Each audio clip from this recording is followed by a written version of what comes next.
since we're lucky enough in France to have a very articulate and elaborate policy for culture, we just want to share this luck we have and explain how we worked, how all the difficulties, all the pros and cons and successes and failures, and so just to promote and advocate for cultural policies. So now what I do, because I've been asked to, when I was the director of dance, is explaining the French cultural policy abroad.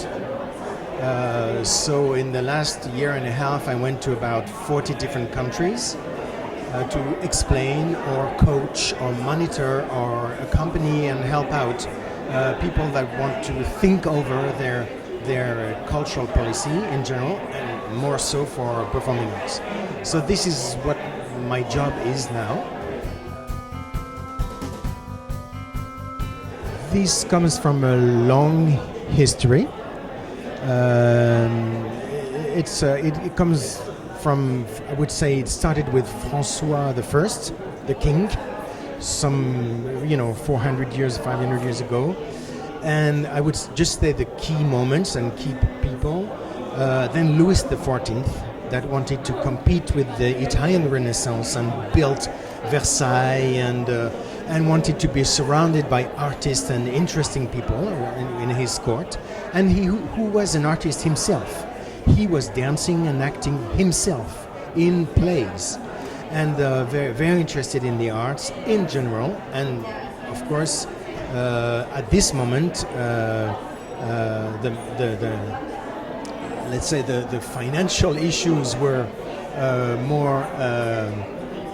Well, we didn't have financial issues because Louis XIV just got the money, the taxes, and used it the way he wanted. But then, at this very precise moment, that the different academies of theater, music, and dance were invented, and we still have them: the Comédie Française, the Opéra de Paris, and all even the dance gestures were codified at this moment. The words that we use all over the world, demi-plié, grand plié, came from this period. That's a key period. I'm just going to go fast in history, and then we have the French Revolution with human rights and the three motto words: freedom, equity, and fraternity, and where the people thought that the wealth from the court and from nobility should be given to everyone, and everyone should have access to every and art as well, every richness, I would say, of the court. So that's another key moment, because we're still based. This is how our society is organized very much, and there is a consensus from, I would say, many different political sides about this idea that culture belongs to all the people and should be accessible to all the people.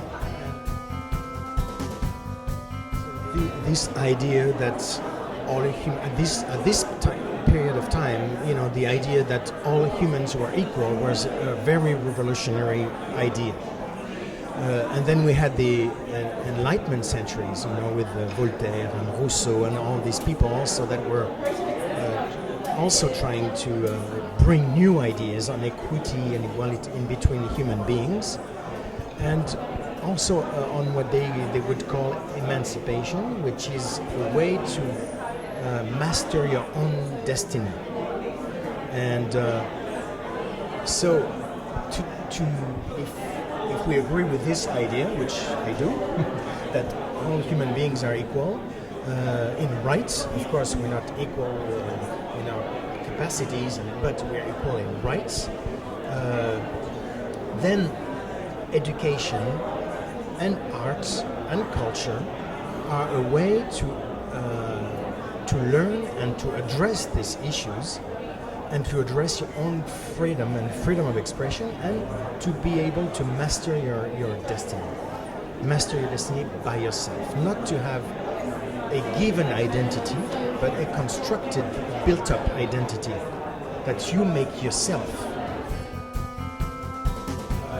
Yes, so that's an important issue. It's also, I would say, a tradition, especially after World War II. We have installed a way of relationship in France in between the government and the unions. So we have some official unions, including unions representing people that had been fighting on the good side during the war. But it's also to install a dialogue and make sure that we have regular meetings and that people can express their griefs, you know, their also how do we say that, their demands, I would say, and the government is supposed to respond or not to it, because the government is also elected to govern. And so it's been installed. So this is a model that we use in every field of economical sector, including the arts. And then we had the Ministry of Culture that was set up in 1958, started with André Malraux, who was a writer himself, and who wrote a motto that we still use nowadays to make accessible to all major artworks of humankind, not only the French ones, even though it's also the French ones. So this has been a guideline for us, for the Ministry of Culture, to really share and make accessible all the heritage we've had, and also creation and creativity, which means to assist and help the artists of today, because they are creative.